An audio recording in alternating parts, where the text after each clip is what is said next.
Palabra de vida. Evangelio de hoy. Padre Carlos Yepes. Del libro de los Hechos de los Apóstoles, capítulo 18, versículos 1 al 8.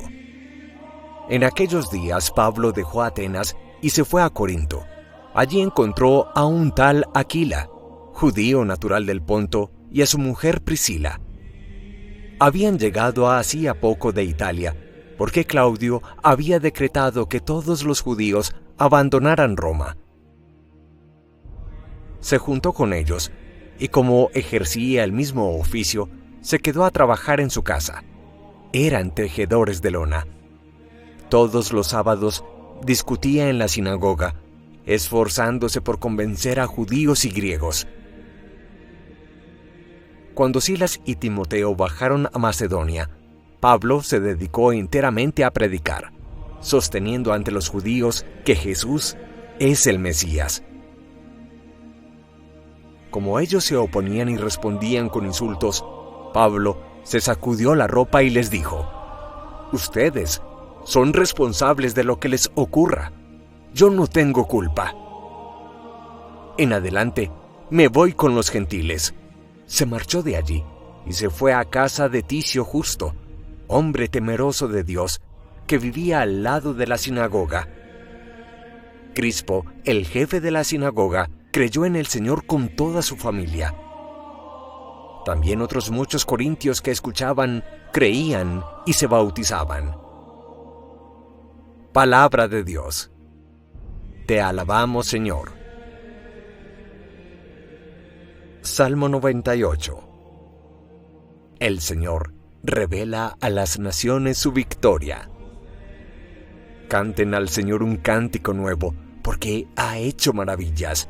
Su diestra le ha dado la victoria, su santo brazo. El Señor revela a las naciones su victoria.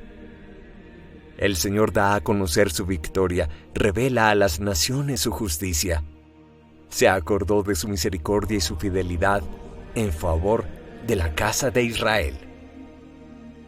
El Señor revela a las naciones su victoria. Los confines de la tierra han contemplado la victoria de nuestro Dios. Aclama al Señor tierra entera.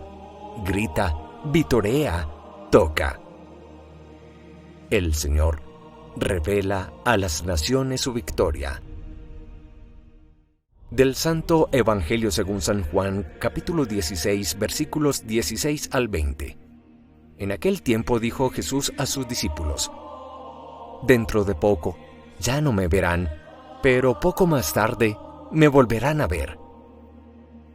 Comentaron entonces algunos discípulos: «¿Qué significa eso de dentro de poco ya no me verán, pero poco más tarde me volverán a ver? ¿Y eso de me voy con el Padre?». Y se preguntaban: ¿qué significa ese poco? No entendemos lo que dice. Comprendió Jesús que querían preguntarle y les dijo: ¿están discutiendo de eso que les he dicho? Dentro de poco ya no me verán, pero poco más tarde me volverán a ver. Pues sí, les aseguro que llorarán y se lamentarán ustedes, mientras el mundo estará alegre. Ustedes estarán tristes, pero su tristeza se convertirá en alegría. Palabra del Señor. Gloria a ti, Señor Jesús.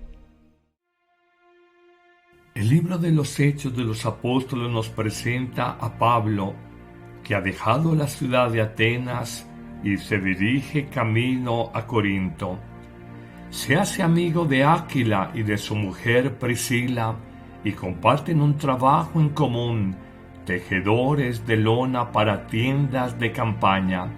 Sin embargo, no deja su tarea apostólica y nos dice el libro de los Hechos de los Apóstoles que todos los sábados, el día sagrado para los judíos, discutía en la sinagoga, esforzándose por convencer a judíos y griegos. Pablo se dedicó enteramente a predicar, dando testimonio ante los judíos de que Jesús es el Mesías, el esperado y el anunciado por los profetas, y aunque entre los suyos los judíos no lo aceptan, Pablo al final, lejos de desanimarse, se declara inocente de la terquedad de su pueblo y enfoca toda su predicación al mundo gentil, al mundo pagano, al mundo de los no creyentes. Pero destaquemos del Evangelio de hoy, en esta línea de la despedida de Jesús de sus discípulos, cuando les dice: dentro de poco ya no me verán, pero dentro de otro poco me volverán a ver.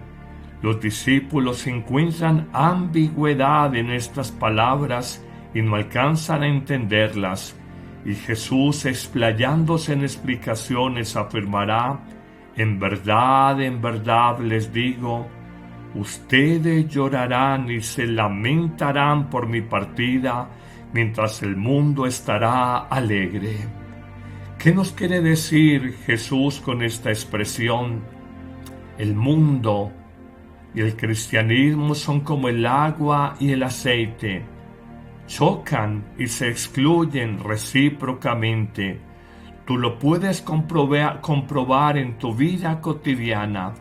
Ves que una persona creyente tiene unos valores, una forma de pensar, de mirar, de relacionarse con los demás totalmente distinta del hombre o de la mujer paganos o no creyentes. Por eso el verdadero discípulo se alegra de leer la palabra, de orar a Dios, de celebrar la fracción del pan o la Eucaristía, de servir desde la forma evangélica de la caridad de Cristo.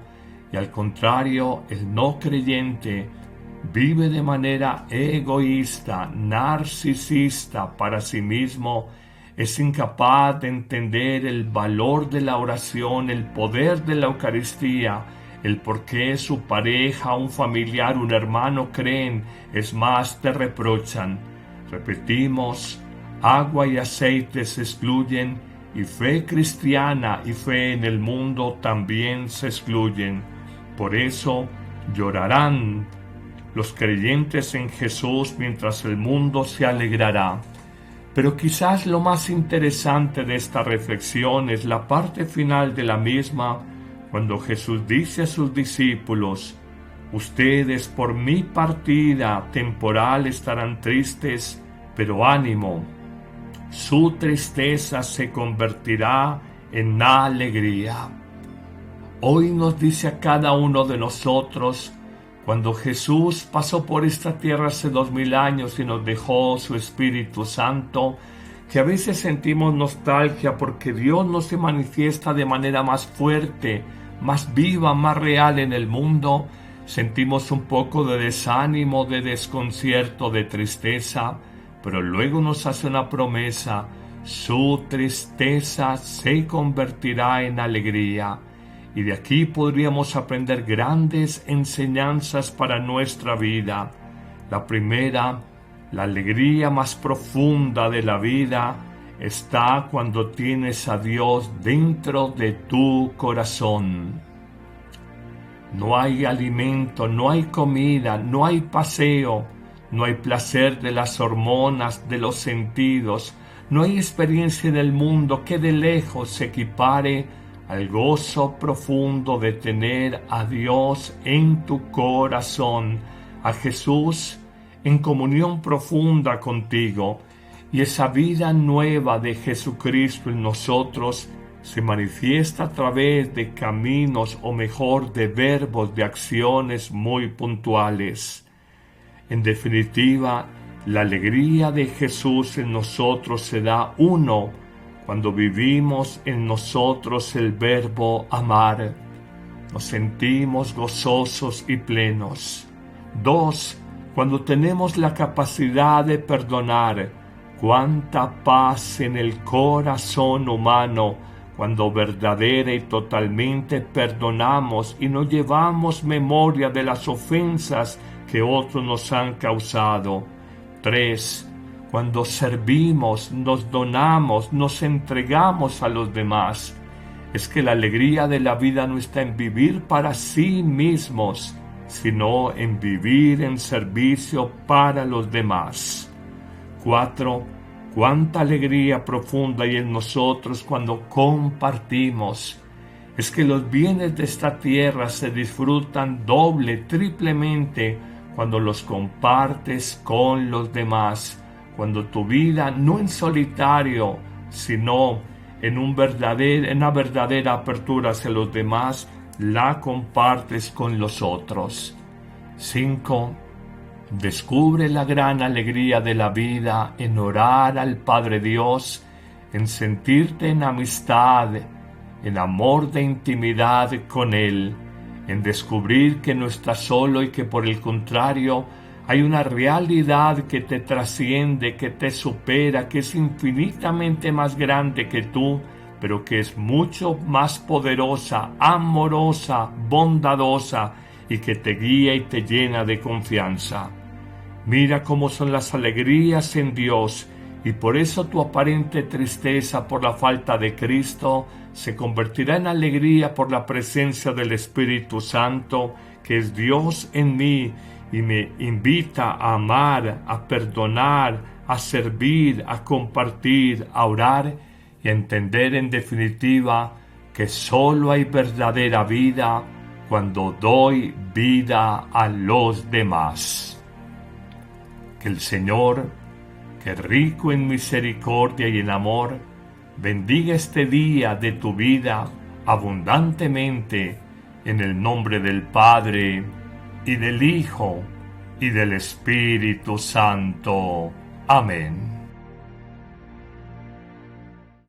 Si esta reflexión te ha gustado, recuerda darle like, dejarnos tu intención en los comentarios y activar la campanita de notificaciones para que todos los días recibas estos preciosos mensajes.